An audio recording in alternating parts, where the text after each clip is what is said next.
at my mother's birthday party.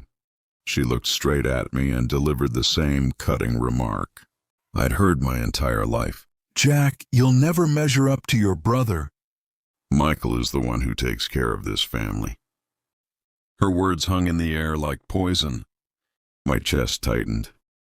I could hear my heart pounding in my ears as every eye in the room turned to me. My father cleared his throat awkwardly. My aunts and uncles exchanged looks.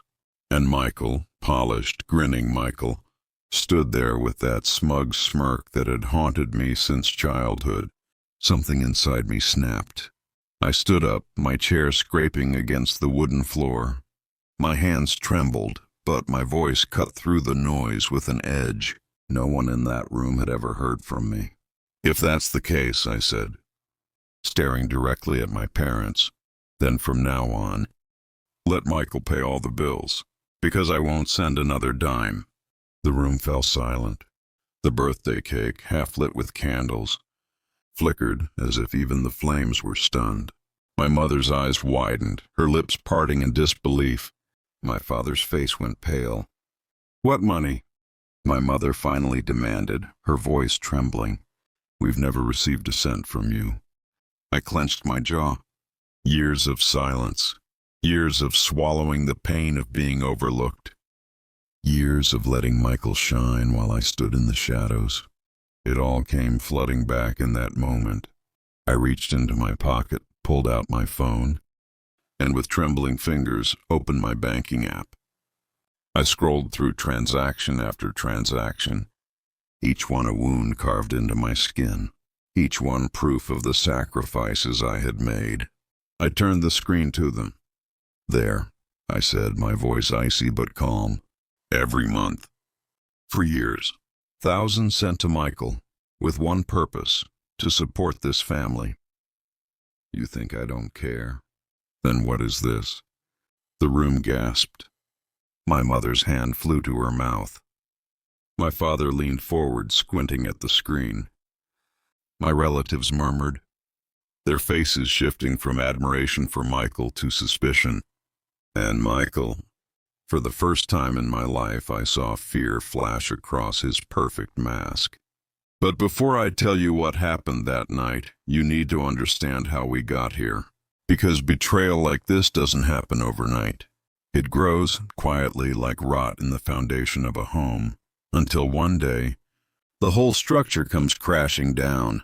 My name is Jack Miller, born and raised in Beckley, West Virginia, a small town tucked between rolling hills and coal-stained skies. From the outside, our family looked ordinary. My father, Richard, a coal miner. My mother, Monica, an accountant at a small firm. And two sons, Michael and me. But appearances can be deceiving. From the very beginning, Michael was the golden child. 4 years younger than me, but somehow always one step ahead in my parents' eyes. He had a charisma I never possessed. Lively, charming, quick with jokes that made adults laugh and relatives dote on him. Me? I was the quiet one, reserved, bookish. I loved tinkering with gadgets, taking apart old radios, and spending hours with dusty library books about circuits and computers. To me, it was magic. The idea that I could make something work with my own hands, build something out of nothing. But my parents didn't see magic. They saw weakness. They saw antisocial. "Jack, you need to be more like Michael," my father would say whenever Michael won a medal in soccer or stood on stage at a school performance. "You should learn how to talk to people." "Jack," my mother would scold, when I brought home a science project instead of a shiny trophy. Each word was another stone added to the wall between me and my family. Michael could do no wrong. If he got into trouble, it was boys will be boys. If I made the smallest mistake, it was proof of my inadequacy. Christmas mornings became showcases for Michael's talents. I still remember one year, Michael sang Jingle Bells in front of the family and everyone clapped like he was a star. Me? I had built a little LED lamp from spare parts I'd found in the garage. I handed it to my parents, proud and hopeful. My mother glanced at it, her lips pursing. "You spend too much time on these useless things," she said, brushing it aside. The laughter around the tree continued. Michael beamed. And I slipped quietly into my room, clutching the little lamp that flickered in my hands like a dying dream. High school only made things worse. At Beckley High, I was the quiet kid with his head buried in books. I didn't have many friends, didn't go to dances, didn't join the basketball team. I spent my afternoons in the library or the computer lab, teaching myself code on outdated machines. Michael, meanwhile, was a star. He wasn't just popular, he was magnetic. Basketball, theater, student government, he was everywhere, soaking up praise like a sponge. Teachers adored him. Students flocked to him. And my parents, they couldn't stop bragging. "Michael's going to do great things," my dad would say, pride swelling in his voice. "He's not afraid to take risks." And then his eyes would shift to me. "But Jack, you can't just hide behind books forever. What are you going to achieve being so quiet?" I'd nod, swallow my words, and retreat deeper into my shell. It wasn't that I hated Michael. He was my brother, and in some twisted way I even admired him. But admiration slowly turned into resentment as every compliment for him became an insult for me. Still, I worked hard. My grades weren't flashy, but they were steady. I dreamed of becoming an engineer, of building things that mattered. It was the one place where I felt alive, in front of a circuit board, with wires sparking and ideas forming. But to my parents, it was invisible. When I finally received my acceptance letter from West Virginia, university's engineering program, I thought maybe, just maybe, things would change. But college wasn't easy. Tuition, rent, food, textbooks, it all added up. My parents, who had spent years funneling money into Michael's activities, told me bluntly, "We don't have much to spare." So I worked. Late nights washing dishes in a diner, early mornings delivering newspapers, fixing classmates' computers for a few dollars here and there. I scraped by, surviving on instant noodles and secondhand textbooks. Meanwhile, Michael, who had tried college for a year before dropping out, dazzled our parents with stories of business ventures. He spun tales about big contracts, important meetings, connections with entrepreneurs. He drove home in flashy cars, posted photos on social media at bars and parties, and our parents ate it up. "Michael's a go-getter," my dad said once over the phone. "He's not afraid to dream big. You should be more like him." I wanted to scream, "I'm working myself to the bone to build a real future." But I stayed silent. After 4 years, I graduated with my engineering degree and landed a job in Austin, Texas, as a software engineer. For the first time, I felt like I could breathe. The city was alive, buzzing with opportunity. My job paid well, not enough to live comfortably. But instead of splurging, I chose simplicity. A small apartment, home-cooked meals. Every spare dollar went toward student loans, and then toward something else. One day, my mom called, her voice tight with worry. My father's health had declined. Years in the mines had taken their toll. Medical bills piled up. Utilities were behind. My parents were struggling. Without hesitation, I offered to help. But my mother balked at the idea of online transfers.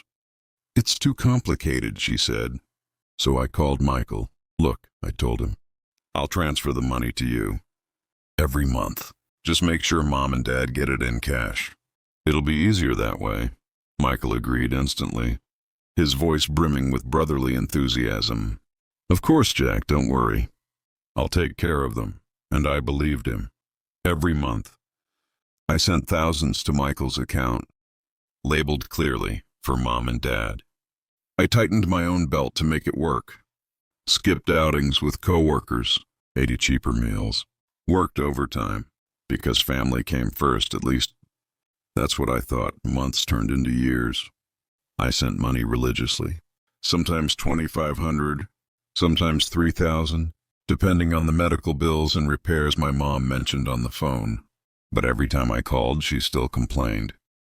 Medicine is so expensive, Jack. The roof leaks again. We're barely scraping by. I'd listen, my stomach tightening. Then send more. Meanwhile, Michael's social media exploded with photos of new cars, expensive watches, parties at upscale bars.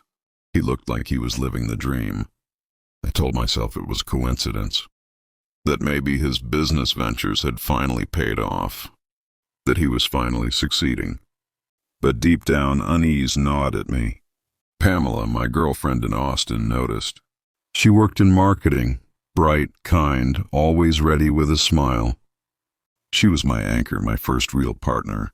One evening, under the soft glow of street lamps, I confessed everything, my childhood in Michael's shadow, the money I sent through him, the comparisons that never ended. Pamela squeezed my hand. Jack, she said gently, you're doing an incredible thing. But you're too trusting. You need to make sure your parents know it's you. Don't let Michael take credit for your sacrifices. I shook my head. It doesn't matter who gets the credit. I just want them taken care of. Pamela frowned, her eyes full of concern. Be careful, Jack. Blind trust can hurt you more than betrayal. I didn't realize then how prophetic her words were. Because everything, all the lies, all the favoritism, all the hidden truths, would explode on the night of my mother's birthday. And when it did, the entire family would finally see who I really was. The birthday confrontation is set. Jack has just revealed the transactions. The room is in shock and Michael's mask is cracked. But the full fallout, the truth about where the money went, is yet to come. The room was silent, but not a peaceful silence. It was heavy, suffocating, like a storm pressing down on the walls. My phone glowed in my hand, the screen lighting up my face and reflecting off stunned eyes around the table. Rows of transactions stretched before us, undeniable proof, month after month, thousands of dollars sent. Each note I had written at the time, for Mom and Dad, stared back like tiny needles of truth piercing the years of lies. My heart pounded so loud it drowned out the tick of the old wall clock. I could feel everyone watching me, yet the only pair of eyes I searched for were my mother's. Her lips trembled, her hands shaking as she pointed at the screen. Jack, she whispered, barely audible over the crackle of tension. Is this true? You've been sending money all this time? I swallowed hard, the lump in my throat nearly choking me. Before I could speak, my father leaned forward in his chair, his tired body stiff with an energy I hadn't seen in years. His coal-dusted hands, worn from decades of mining, gripped the table so tight the wood creaked. His eyes darted toward Michael, my brother, the golden boy, the one they had praised for as long as I could remember. Michael, my father rasped, his tone rough and unforgiving. You told us this money was yours, that you were the one supporting us. The words hung like a noose in the air. Michael shifted, his jaw twitching, that practiced smirk faltering for the first time in my memory. His sharp suit, his polished watch. Suddenly they looked cheap, like props in a poorly rehearsed play. He stammered, his voice cracking. It's not what it looks like. Aunt Linda's eyes widened.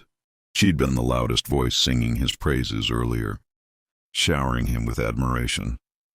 Now she clutched her teacup so tightly her knuckles turned white. Uncle Frank leaned forward, brows knitted, his normally calm face set with sharp suspicion. What do you mean, not what it looks like? Uncle Frank demanded.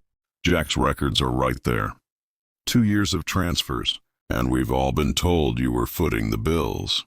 That's not just a misunderstanding, Michael.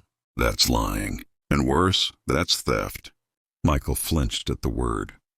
The murmur spread around the room. Neighbors exchanged uneasy glances.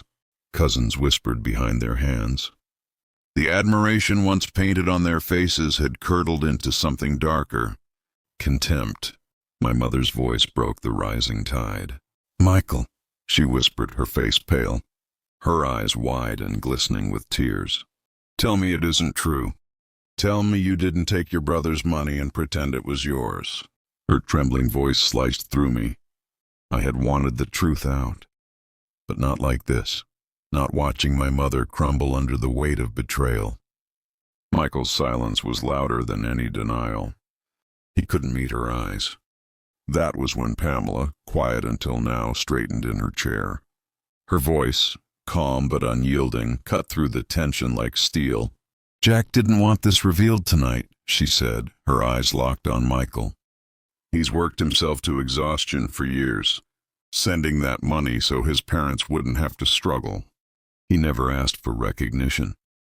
But someone," her gaze sharpened, "someone decided his sacrifice made the perfect mask for their lies." Gasps echoed around the room. Heads turned sharply back to Michael. His face flushed red. "You don't know anything about this family," he snapped, his voice sharp and defensive. "Stay out of it." Pamela didn't blink. Her voice remained steady, almost soft, but her words were a hammer.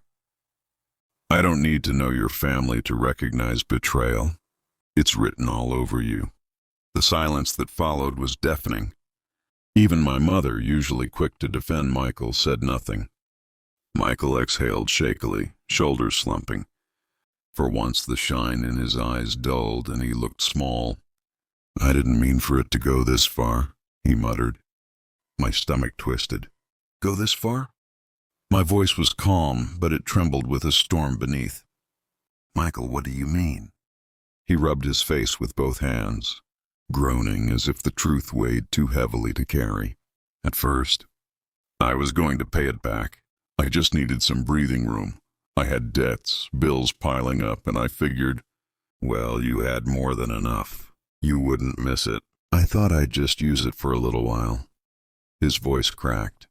"But then, you kept sending more, and I kept taking." My mother let out a sharp cry, pressing her hand to her mouth. Tears spilled down her cheeks.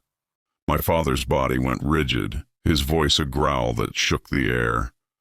"You mean to tell me that for 2 years, you let us believe you were the one supporting this family?" His chest heaved, each word like thunder. "That your brother, the one we ignored, the one we compared and belittled, was the one keeping us afloat, and you let us treat him like he was nothing?" Michael's head dropped lower. He didn't answer. And in that silence, the truth was written clear. I wanted to explode. Years of swallowed bitterness burned inside me. Every time I'd been told to be more like Michael. Every time my achievements were ignored, while his smallest victories were celebrated. Every Christmas where my gifts were dismissed. Every birthday where my presence barely registered. And all the while, this, the one act that should have proven I was worthy, had been stolen from me, twisted into another crown for him to wear. I stepped closer, my eyes locked on him. "Why?" my voice broke. "Why didn't you just ask for help? Why lie? Why steal from me and then let them keep tearing me down?" Michael finally looked up, his eyes bloodshot. His voice was barely a whisper. "Because you've always been the quiet one. The invisible one. I couldn't let you suddenly become the hero. I couldn't watch them praise you. Not you." The words hit harder than any punch. So it wasn't just desperation. It wasn't just money. It was pride. It was envy. It was him refusing to let me out of the shadow he had basked in since childhood. My mother sobbed, her body shaking as she clutched my father's arm. My father's face was carved with something I never thought I'd see. Shame. "Jack," my mother whispered through her tears. "We were blind." I was blind.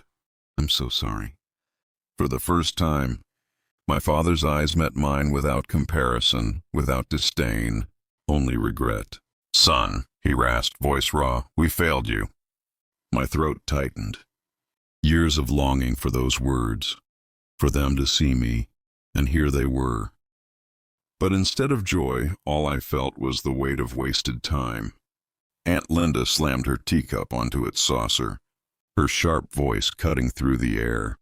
"Michael," she said coldly, "you strutted around like some savior while living off your brother's sacrifice. Shameful, absolutely shameful." Other relatives murmured in agreement. The admiration that had always wrapped around Michael like a cloak now peeled away, leaving him exposed, trembling under their glares. His face burned crimson. He buried his head in his hands, shoulders shaking. Whether from anger or shame, I couldn't tell. I straightened, exhaling slowly. My voice was firm when I spoke, carrying across the hushed room. "Enough." Every head turned toward me. "This ends tonight. No more lies. No more shadows." My mother looked up at me with tear-filled eyes, nodding. "Whatever you say, Jack, we'll do it." "First," I said, my gaze shifting between them. "No more comparisons. I am not Michael. I will never be Michael. I'm Jack. If you can't accept me for who I am, then I'll walk out of this house and never look back." My father lowered his head, guilt written across his face. My mother sobbed harder, nodding furiously. "Second," I continued, "from now on, every cent I send goes directly to you, not through Michael. No more middlemen, no more lies. Everything will be transparent." Dad's voice cracked, but he managed. "Agreed." I turned to Michael. He lifted his head, eyes red, lips trembling. "And third," I said sharply, "if you want to stay part of this family, you pull your weight. No more fake ventures, no more debts hidden behind lies. If you want their respect, you earn it." Michael's lips parted. He swallowed hard. His voice trembled. I'll try." But even as he spoke, I could hear the cracks in his promise. Pamela rose to her feet, her voice calm but unyielding. "Jack has carried this family on his shoulders while being dismissed at every turn. You all never saw him because you didn't want to, but love without respect. That isn't love at all." Her words hung heavy in the air. Mom reached for me, tears streaming down her cheeks. Dad leaned back, his chest heaving. Relatives shifted uncomfortably, unable to look at Michael.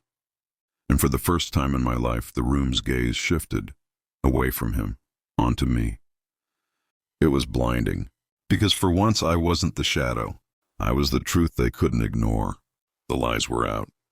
The spotlight had shifted, but I could feel it. This wasn't over. Michael's trembling apology didn't erase years of deceit. His eyes held something more, desperation, fear, and maybe the hint of another secret. And deep down I knew this family drama was only beginning. The weight of the room pressed down on me, every breath thick with unease. The truth had erupted like a storm, shaking the foundations of my family, but I knew it wasn't finished. There was more under the surface, something darker. Michael sat hunched forward, his elbows on his knees, his face buried in his palms. His once polished presence, the sharp suit, the gleaming watch, the confident posture, and had melted away. He looked smaller now, stripped bare of the admiration that had always propped him up.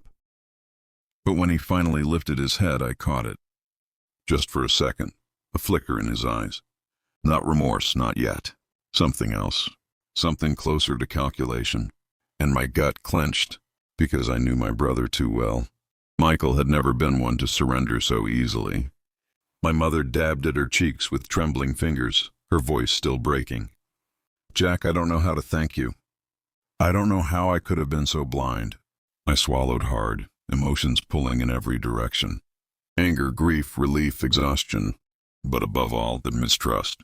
This wasn't finished. "I don't want your thanks, Mom," I said, my voice low, steady. "I want honesty. From here on out, everything has to be transparent. No more lies. No more favoritism. No more shadows." She nodded quickly, her sobs catching in her throat.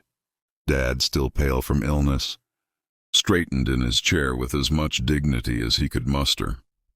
"You've carried us when we didn't even see it," he rasped. "We'll do better, son. That's a promise.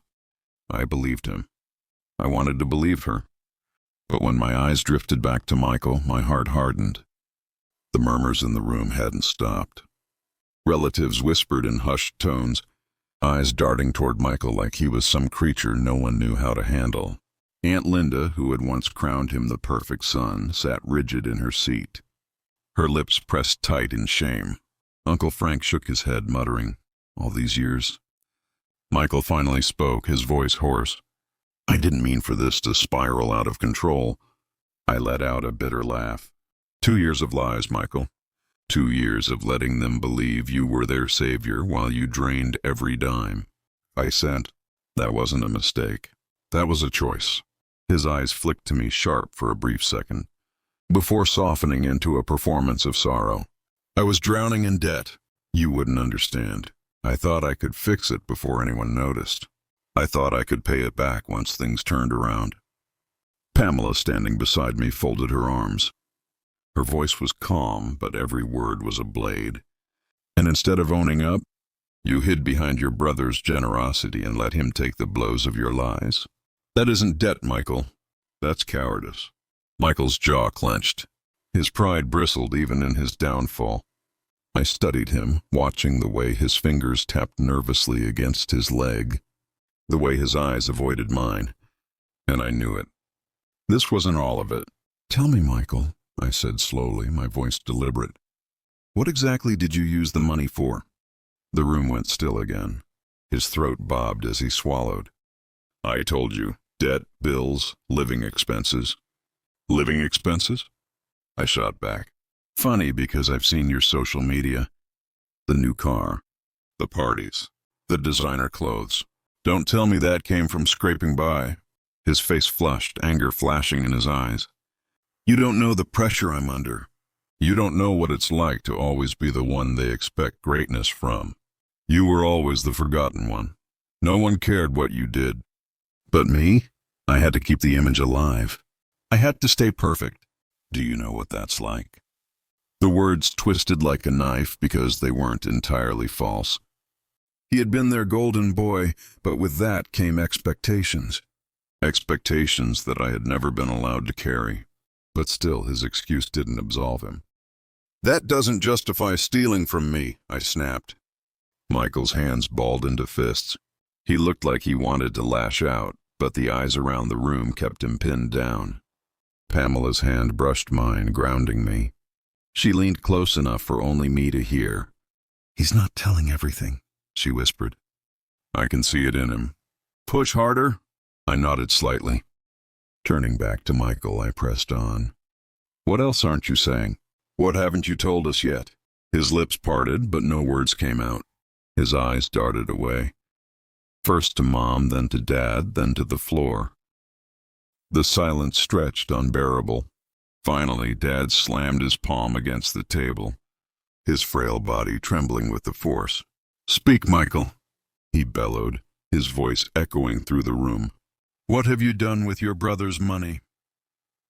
Michael's chest rose and fell, his breathing heavy. And then the crack came. I didn't just use it for myself," he stammered. His eyes flicked up, wild and desperate. "I owed people. Dangerous people.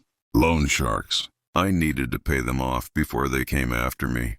Gasps erupted around the room. Mom's face went ashen. "Loan sharks?" she whispered, horrified. Michael nodded, his voice trembling. "They threatened me. They said they'd come after the family if I didn't pay. I panicked. I used Jack's money to keep them off my back. I swear I thought I was protecting everyone." I stared at him, my blood running cold. "Protecting us?" My voice shook with fury. "By lying to us? By stealing from me? By dragging this family into danger without saying a word?" The relatives erupted into whispers, their shock buzzing like static. Aunt Linda fanned herself with trembling hands. Uncle Frank muttered curses under his breath. Pamela stepped forward, her eyes locked on Michael. "And have they stopped threatening you?" Michael's silence was the only answer we needed. My mother clutched my father's hand, her voice breaking. "Oh God, what have you done, Michael?" Michael's face crumpled. I didn't want you to know. I thought if I just kept paying them, it would go away. But it never does. They want more. Always more. The air grew heavy, suffocating, because this wasn't just betrayal anymore. This was danger. Real, tangible danger. And suddenly, the envelope of bank statements in my phone wasn't just proof of lies. It was evidence that my family was tangled in something much darker. I stepped forward, my eyes burning into his. If you've put this family in danger because of your lies, then you've crossed a line you can't come back from. Michael's lips trembled. His voice was barely a whisper. I'm sorry, Jack, I never meant... I cut him off, my voice like steel. Sorry doesn't fix this. Sorry doesn't erase 2 years of lies. Sorry doesn't protect Mom and Dad when those people come knocking. Pamela spoke next, her tone steady, decisive. Jack, this isn't just about family anymore. This is about survival. If what Michael says is true, you need to act before it's too late. All eyes turned to me. For years I had been invisible, the forgotten son, the shadow. Now suddenly I was the center, the one everyone looked to, the one expected to fix what Michael had broken. Before we continue, please subscribe to the channel and write in the comments what time it is where you are now watching from. And in that moment I knew one thing. This was no longer just a family drama. This was a battle for control, for safety, for truth. And I wasn't about to lose. As the whispers swirled, as Michael sat crumbling in his chair, as my parents clutched each other in fear, I knew the war had only begun. Because if Michael's debt had tied this family to dangerous people, then every choice from this moment forward would determine whether we survived intact or shattered beyond repair. And I had to decide, expose him fully, cut him off completely, or risk dragging us all into the fire. The silence in the room was suffocating. My mother sat frozen, her knuckles white around the edge of the dining table, her body trembling as if the truth itself had physically struck her. My father leaned back into his chair, every cough he suppressed cutting through the tense quiet. Pamela stood beside me, her hand brushing mine, grounding me as the storm continued to rage around us.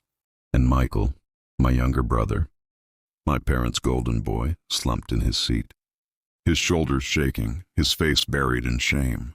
But shame wasn't enough, not after what he had just admitted. You're telling me, I said, my voice low but edged with fire, that all the money I sent, every dime, I scraped together while living frugally in Austin, while working late nights, while Pamela and I skipped meals just to make ends meet, went to pay off loan sharks. Michael lifted his head. His face was pale, his eyes bloodshot. Not all of it, he croaked. Some went to Mom and Dad. I gave them what I could. What you could. I laughed bitterly. You mean a few $100s while you flaunted cars, watches and dinners on social media? You call that helping? Michael flinched but didn't argue. His silence was the same as confession. The room buzzed with whispers. Aunt Linda's lips moving rapidly in disbelief. Uncle Frank muttering curses under his breath. Neighbors shifting uncomfortably. It wasn't just my parents' betrayal anymore. It was danger. Real danger. Pamela broke the silence, her voice steady but urgent. Jack, this isn't just a family squabble anymore. If what Michael says is true, then your family isn't safe. Loan sharks don't just take money and walk away. They come back. They keep coming back until they drain you dry. Mom gasped, her hand flying to her mouth. No, no, no. Dad coughed harshly, his frail body shuddering with the effort. Michael, is this true? Did you drag us into this filth? Michael's lips trembled, but he didn't deny it. That silence was enough. I stepped forward, every muscle tight, my anger boiling beneath the surface. You know what, Michael? For years I envied you. For years I thought you were the one they loved, the one who could do no wrong. And all that time I worked myself to the bone, trying to prove I was worth something. And what were you doing? Selling lies, playing savior while you leeched off me. My voice cracked, louder now, Years of buried hurt exploding in waves. And worse, you put them in danger.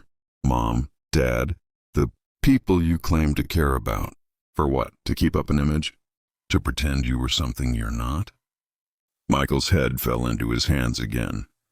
I didn't want them to know. Didn't want them to know. I barked. They deserve the truth. Every single piece of it. Uncle Frank finally spoke, his deep voice cutting through the tension. You've shamed this family, Michael. We trusted you. I defended you. And all along, you were running scams and hiding behind your brother. Aunt Linda shook her head, her voice trembling. All those times I praised you. All those times I scolded Jack for not being more like you. Oh God, what have we done? The murmurs grew louder. The relatives' glances no longer filled with admiration but with contempt.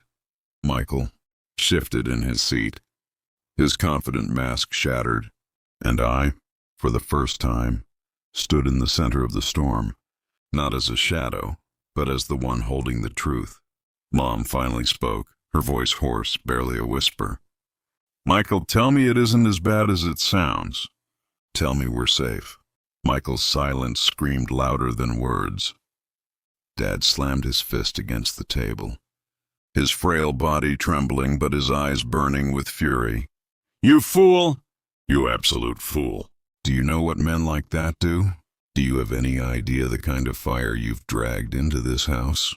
Michael's head snapped up, his eyes wide and panicked. I was trying to protect you. Protect us? Dad roared.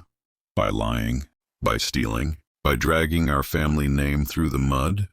His chest heaved, his cough returning, harsher now, rattling his fragile frame. Mom rushed to his side, panic flooding her face. Gordon, please calm down. I stepped closer, gripping Dad's shoulder gently. It's okay, Dad. I'll handle this. But even as I said the words, the weight of what that meant sank into me. Because if Michael's debt was as deep as I feared, this wasn't something that could be solved with apologies or tears. As the room buzzed with shock, my mind wandered back to my childhood, to every Christmas where Michael was praised while my gifts were brushed aside, to every birthday where his smile stole the spotlight, to every gathering where I was compared and found lacking. And now I realized something. That favoritism, that constant pedestal hadn't just hurt me. It had ruined him. Michael had grown up believing he had to be perfect, believing failure wasn't an option, believing he could lie his way through life as long as the applause never stopped. And now the applause had stopped. Pamela squeezed my arm, pulling me back into the present. Her voice was low, just for me. Jack, listen to me. He's not telling you everything. Loan sharks, they don't stop. If he's this deep, they'll come after you next, especially since you're the one with a job, stability, money. You need to think carefully about what you do next. Her words hit me like a slap. She was right. This wasn't just about Michael anymore. It was about protecting my parents, about protecting Pamela, about protecting myself. I turned back to Michael, my voice steady, every word sharp as steel. You're going to come clean. All of it. Right here, right now. Who are these people? How much do you owe? What have you done to drag us into this mess? Michael's lips trembled. His eyes darted to the floor. I can't. If I say their names... You already put us in danger, I snapped. The least you can do now is give us the truth. No more half-truths. No more excuses. If you want even the faintest chance of redemption, you'll tell us everything. The room leaned forward, the weight of my demand hanging in the air. Michael swallowed hard, his Adam's apple bobbing, his breath ragged. And slowly, painfully, he began to speak. And what came out of his mouth next sent chills through the entire room. Because it wasn't just about debts. It was about threats. It was about lies stacked so high they were ready to bury us all. And it was about choices. Choices that would decide whether this family would survive or crumble forever. Michael begins to reveal the full extent of his dealings with loan sharks, exposing names, threats, and dangers that stretch far beyond anything the family ever imagined.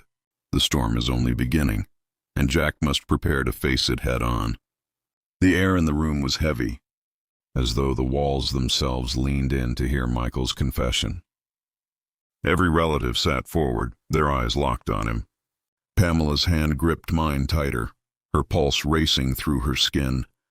My father's labored breathing rattled like old machinery, while my mother's eyes brimmed with tears she could no longer hold back. And Michael, the brother I once thought lived a golden, flawless life, sat at the table, his shoulders hunched, his voice trembling like a child's. "Fine," he whispered, breaking the silence. "You want the truth?" "Here it is." "I was drowning," Michael began, his voice barely audible. "I made bad investments. Stupid ones. I thought I was smart enough to play in the big leagues. Stocks, crypto, shady ventures my so-called friends convinced me would make me rich overnight. I lost everything." His eyes darted up at me, pleading. "Jack, you don't understand. I didn't want to come crawling to you, asking for help again. You were always so careful with money, so disciplined. I wanted to be like you. But I couldn't, so I borrowed. Just a little at first. I thought I'd pay it back quick once things turned around." He swallowed hard. "But they never turned around." Uncle Frank grunted. "So you borrowed more, didn't you?" Michael nodded slowly. "Yeah, at first from banks. Then credit cards. When those dried up, I turned to other people. People who didn't ask too many questions. People who promised quick loans, no paperwork." Pamela let out a sharp breath. "Loan sharks." Michael's lips quivered, but he nodded again. "They gave me $30,000 cash in one night," he admitted. "No questions asked. Just a signature. I thought I could flip it, double it, pay them back, and nobody would ever know." "And?" I pressed. His shoulders sagged. "I lost it. Every last cent. And then they wanted it back. With interest." "How much?" I asked, my voice steady but cold. Michael hesitated. Then he muttered, 85,000. That's what it's up to now." The room erupted. My mother gasped so loudly it echoed. Relatives shouted over one another. Aunt Linda muttered prayers under her breath. My father's fist shook against the table, his face red with rage and fear. Michael's words tumbled out now, fast and frantic. "They came to the house twice. First they just reminded me. Friendly almost. But the second time," his voice broke. "The second time they threatened to hurt me. To hurt Mom. To hurt Dad. They said if I didn't pay, they'd make an example of me and of anyone close to me." My mother screamed, "Michael! How could you put us in this danger?" Tears streamed down his face. "I didn't mean to. I thought I could fix it before you ever found out." "You thought wrong," my father thundered, his cough shaking his body violently. He slammed his fist against the table again, coughing harder, as if rage itself was tearing him apart. I rushed to steady him, but his glare cut through me. "Jack, do you see what your brother has done? Do you see the pit he's dug us all into?" "Yes, Dad," I said quietly, but inside my chest fire raged. For years, I had carried their favoritism like a stone in my pocket, heavy but silent. For years I had watched as Michael was showered with praise, while I scraped and bled for every ounce of respect. And now, here we were, with the truth laid bare. Their golden boy was no savior. He was a liability, a danger, a disgrace. And the worst part? They had fueled it. Their blind favoritism had fed Michael's ego until he believed he was untouchable, until he gambled away everything, including their safety. I leaned forward, my voice calm but sharp as a blade. "So that's why you needed my money? That's why you let Mom and Dad grovel for scraps while you smiled and pretended you were doing well? You were never protecting them, Michael. You were protecting yourself. At our expense." Michael's face crumpled. "I'm sorry, but I didn't believe him. Not anymore." Pamela stepped forward now, her voice cutting through the storm like lightning. "Jack, listen to me," she said firmly. "This isn't just about debts. This is about safety. Men like this don't stop. They'll bleed Michael dry. And when he can't pay anymore, they'll look for someone else. And guess who they'll find? The family, you, us."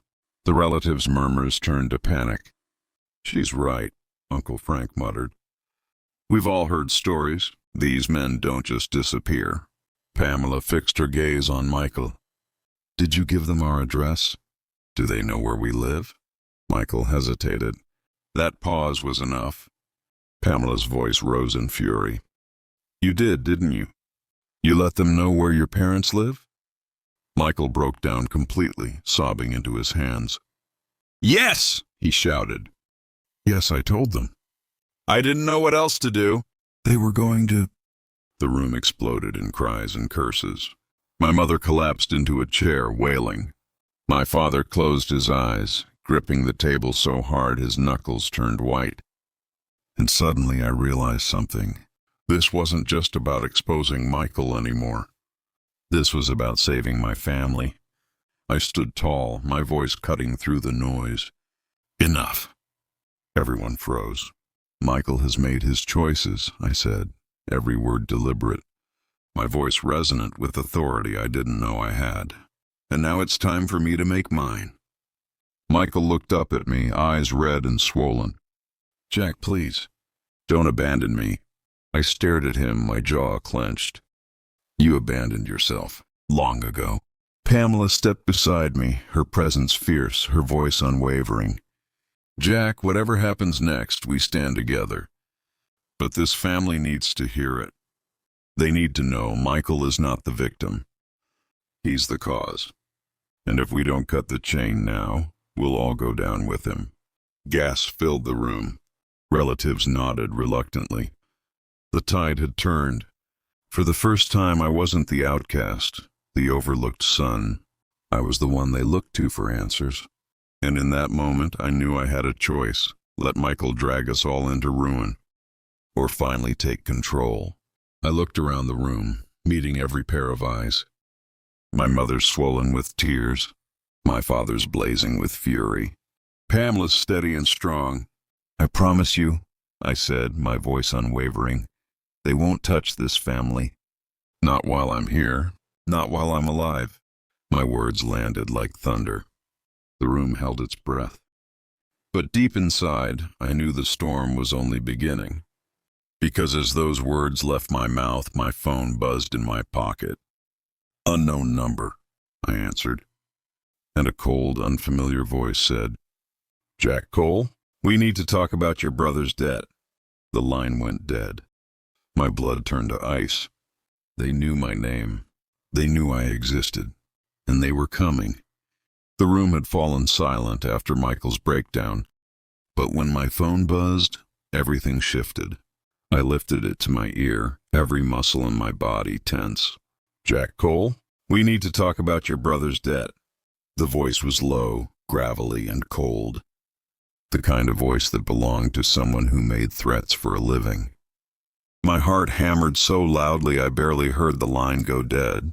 They knew my name. They knew me. And that meant one thing. I wasn't just a bystander anymore. I was in their sights. I lowered the phone slowly, my hand trembling. Pamela's eyes locked onto mine immediately, sharp with concern. "What is it?" she whispered. "They know me," I muttered. "They know my name." Pamela's face blanched. "Jack." The family erupted in questions. "What happened?" my mother asked frantically, clutching her chest. "Who was that?" Aunt Linda chimed in, her voice shrill. It was them, wasn't it? Uncle Frank's face had gone pale, his usual bluster gone. I raised my hand, cutting through the noise. My voice came out calm, firmer than I expected. It was the loan sharks. "They're not just after Michael anymore. They know who I am."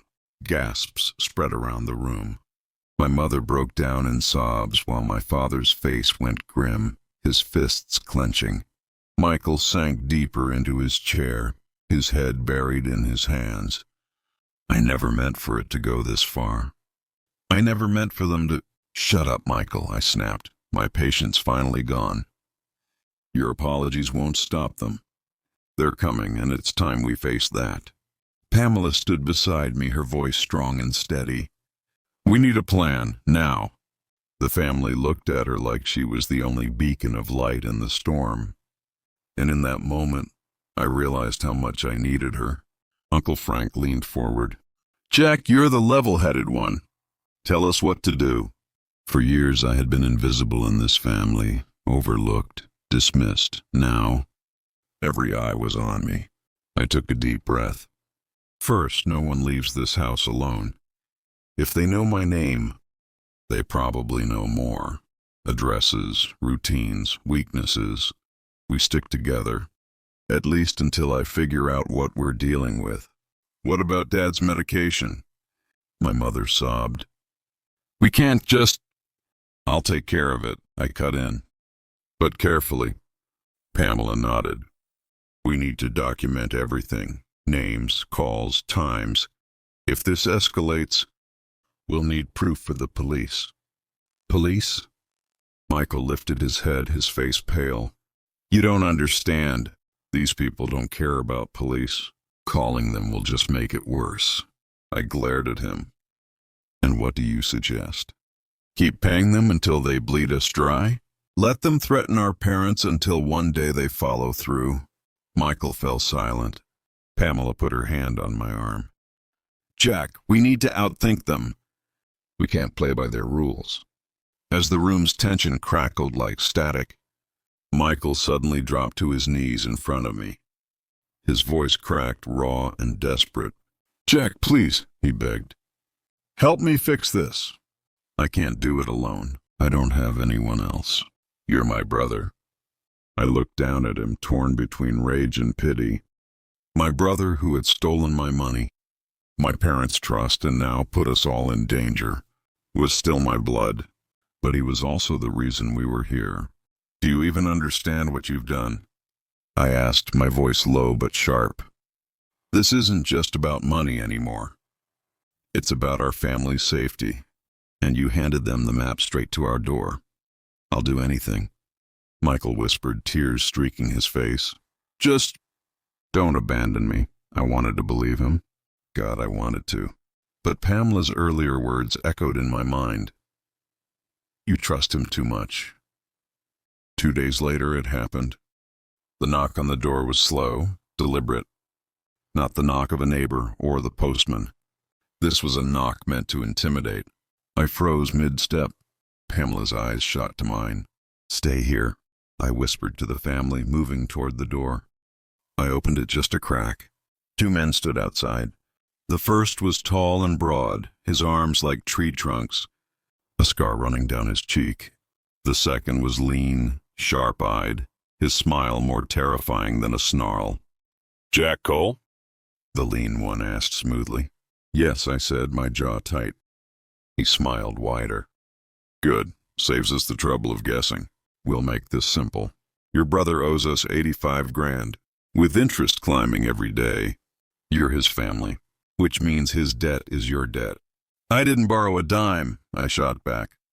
Scarface stepped forward, his shadow swallowing the doorway. Doesn't matter. Blood pays blood. You want your folks safe, you settle this. The lean man's smile vanished, replaced by a flat, deadly stare. You've got 1 week. After that, we don't knock. We come in. They turned and walked away, casual, as if they hadn't just threatened to destroy our lives. Pamela appeared at my side, her face pale but determined. Jack, we can't let this continue. No, I whispered. We can't. That night, chaos erupted in the living room. We should just pay them, my mother cried. Whatever it takes. We can't risk our lives. With what money? I snapped. We don't have 85,000 lying around. Then sell the house, she shouted, desperation cracking her voice. My father slammed his fist down. No, this is our home. I worked my whole life for it. I won't give it up because of him. He jabbed a trembling finger at Michael. Michael recoiled as if struck. I didn't mean... Enough, I barked. We're not selling anything. We're not giving them a single dime more. Paying them only feeds the beast. We need another solution. And what's that? Aunt Linda demanded. You plan to fight gangsters with your computer skills? Her words stung, but Pamela jumped in before I could answer. Don't underestimate him, she said fiercely. Jack's smarter than all of us combined. And right now, he's the only one thinking clearly. For the first time in my life, I saw relatives nodding in agreement, not dismissing me, not comparing me to Michael, listening. That night, lying awake on the living room couch, I stared at the ceiling as the weight of the world pressed down on me. This wasn't just about favoritism anymore. It wasn't just about being overlooked. This was about survival. For once, my family looked to me, not Michael. And I couldn't let them down. I turned my head to Pamela, who slept lightly beside me, her hand resting on mine even in her dreams. I'll fix this, I whispered into the darkness. No matter what it takes, I'll protect them, even if it means destroying you, Michael, because I realized something terrifying that night. Michael wasn't just my brother anymore. He was the reason death was knocking on our door. And if I didn't take control, we'd all pay the price. The next morning, as I opened my laptop to research, an email appeared. No sender, no subject, just one line of text. You have 6 days left, TikTok. Attached was a photo of my parents' house, taken from across the street. The threats escalate from words to surveillance, proving the loan sharks are watching their every move. Jack must now decide how far he's willing to go to end this nightmare. The email burned in my mind. That photo of our parents' house, taken from across the street, was more than a threat. It was a declaration. We see you. We own your time. We own your fear. For years I had lived in the shadows of my brother, overlooked, underestimated, dismissed. But now, the shadows weren't just metaphors. They were real, menacing, and they were watching my family. I closed the laptop slowly, my hands trembling with rage, not fear. Pamela leaned forward, her voice hushed but sharp. They're escalating, Jack. This isn't just intimidation anymore. They're circling like wolves. You have to act. I met her eyes. I will, but not by their rules. I called the family together in the living room. My parents, pale with worry, Aunt Linda wringing her hands, Uncle Frank pacing, and Michael, my brother, sat slumped in the corner, his face ashen, eyes swollen from sleepless nights. They're watching us, I began, holding up my phone. They sent me a photo of this house. That means they could be outside right now, waiting, listening. Gasps filled the room. My mother clutched my father's arm and he stiffened, his jaw clenched like stone. They gave us 6 days, I continued. But I don't plan to give them 6 minutes more of control. What does that mean? Uncle Frank asked cautiously. It means, I said, that we stop being prey. Michael lurched forward, his voice hoarse. Jack, I'll fix this. I'll sell my car, my watch. I cut him off sharply. Shut up. Your toys won't pay off $85,000 in debt. And even if they did, giving them the money just means they'll bleed us again. You started this, Michael. But I'm ending it. He flinched as if I'd slapped him. You're right, he whispered. But I never wanted this. I thought I could... Thought? I snapped. You didn't think at all. And now they're at our door. You don't get to fix this anymore, Michael. You just get to watch. Pamela stepped forward, her presence commanding silence. Jack's right. Paying them won't solve this. We need proof. Enough to not only protect the family, but bury them. How? My father asked, his voice rough from years of coal dust and disappointment. Pamela's eyes gleamed. By making them come to us. On our terms. I turned to her, realization dawning. A sting. She nodded. Exactly. But it'll be dangerous. Dangerous didn't even begin to cover it. But I saw no other path. The next 48 hours were a blur. I used my engineering background and my years of overlooked obsession with technology to turn our home into something it had never been before, a trap. Hidden cameras in the living room, microphones tucked under tables, a backup server in Pamela's laptop to capture everything in real time. We didn't call the police, not yet. Cops in Beckley were small-town guys, not equipped for predators like this. We needed undeniable proof first, proof that would tie them not just to Michael's debt, but to extortion, threats, and worse. And then we dropped the hammer. On the 6th day, right as the sun dipped behind the hills and shadows stretched long across the yard, they came, the same two men from before, Scarface and the lean one with the smile. Only this time there was no smile. "Evening," the lean man drawled as I opened the door. "Tick-tock, Jack, where's our money?" I stepped aside calmly. "Come in, let's talk." Pamela sat on the couch, her posture calm but her eyes sharp. My parents stayed in their bedroom as planned. Only Michael sat in plain sight, trembling like a cornered animal. Scarface shoved him as he passed. "Pathetic." The lean one turned to me. "You've got our money, right?" I met his stare head-on. "No." A silence followed, heavy and dangerous. Scarface cracked his knuckles. "You've got guts," the lean one said finally. "But guts don't pay debts." I leaned forward. "Neither does killing us. You don't want blood. You want control. But control only works if the victims stay scared. And I'm not scared anymore." Scarface stepped toward me, but I raised a hand. "Before you move another inch, I think you should know this room is wired. Cameras, microphones, everything. You've said since stepping through that door. It's already backed up to a server outside this house." The lean man froze. His eyes narrowed. "You're bluffing." Pamela spoke for the first time, her voice steady. "Try us. The moment you touch anyone here, this evidence goes public. Police, press, everyone." Scarface swore under his breath. The lean one didn't blink. "You think you're clever, boy," he said. "But you've just made yourself a bigger target." I smiled coldly. "Then hit your mark. Or walk away knowing the game's over." For a long, tense moment, no one moved. Then Michael, trembling, stood. "Stop," he croaked. "This is my fault. I'll fix it. I'll work, pay back every cent." The lean man turned and laughed, cruel and sharp. "You? You can't even wipe your own mess without your brother holding your hand. You're nothing." Michael flinched, but for the first time I saw anger spark in his eyes. Not fear, not shame, anger. "Maybe I am nothing," he said, his voice shaking.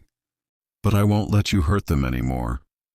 And before anyone could react, Michael picked up the heavy lamp from the table and swung it hard into Scarface's chest. The giant stumbled backward with a roar.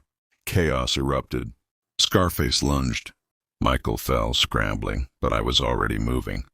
Years of quiet rage fueled me as I grabbed the fireplace poker and swung with everything I had. The metal connected with Scarface's shoulder, and he bellowed in pain. The lean man reached for something under his jacket, a knife, glinting in the dim light. Pamela's voice rang out. "Jack, behind you!" I spun, blocking his arm with the poker. The knife clattered to the floor. Michael dove, grabbing it, holding it in shaking hands. Scarface rose again, fury in his eyes. "You're dead, boy, dead." But then, the sound of sirens pierced the night. The lean man froze. Pamela's laptop beeped. "I triggered the backup to send the feed to the cops," she said breathlessly. "They're on their way." The two men exchanged a glance. Then, without another word, they bolted out the door, disappearing into the dark. Minutes later, red and blue lights filled the street. Officers swarmed the house, their radios crackling as Pamela handed over the laptop with hours of recorded evidence. By dawn, Scarface and the lean one were in custody, and for the first time in years, silence in our home felt safe. In the days that followed, truth unraveled like thread. Michael confessed everything to the police, taking responsibility for the debts but also testifying against the loan sharks. His cooperation, combined with our evidence, put a dent in the organization. But the biggest shift wasn't legal. It was personal. One morning, as sunlight filtered through the kitchen window, my father sat across from me, his weathered hands clasped. "I was wrong, Jack," he said quietly. "All those years, I looked at you and thought you were weak because you were quiet. But you're stronger than any of us. You saved this family." My mother nodded, tears streaming down her face. "I see you now, Jack, truly see you." For the first time in my life, their words didn't sting. They healed. Michael approached me later, his face pale but sincere. "I don't expect forgiveness," he said softly. "But I'll spend the rest of my life trying to earn it. You're the brother I should have been." I looked at him, my heart torn. He had betrayed me, betrayed us all. But in that moment, I saw the scared boy he once was, and the broken man trying to rebuild. "You don't need to be me," I said quietly. "You just need to stop pretending to be something you're not." He nodded, tears in his eyes. Weeks later, as Pamela and I walked down the quiet streets of Beckley, the hills rising green against the horizon, I realized something profound. I had spent my entire life living in someone else's shadow. But shadows only exist where there is light. And finally the light was mine. Not because I had money, not because I had charm, but because when the storm came I stood. For my family. For the truth. For myself. Pamela slipped her hand into mine, smiling. "You did it, Jack." "No," I said, squeezing her hand gently. "We did." And with that, I knew the story wasn't about Chase or Michael, or even my parents' favoritism anymore. It was about me. Jack Cole, the son they overlooked, the brother they underestimated, the man who saved them all.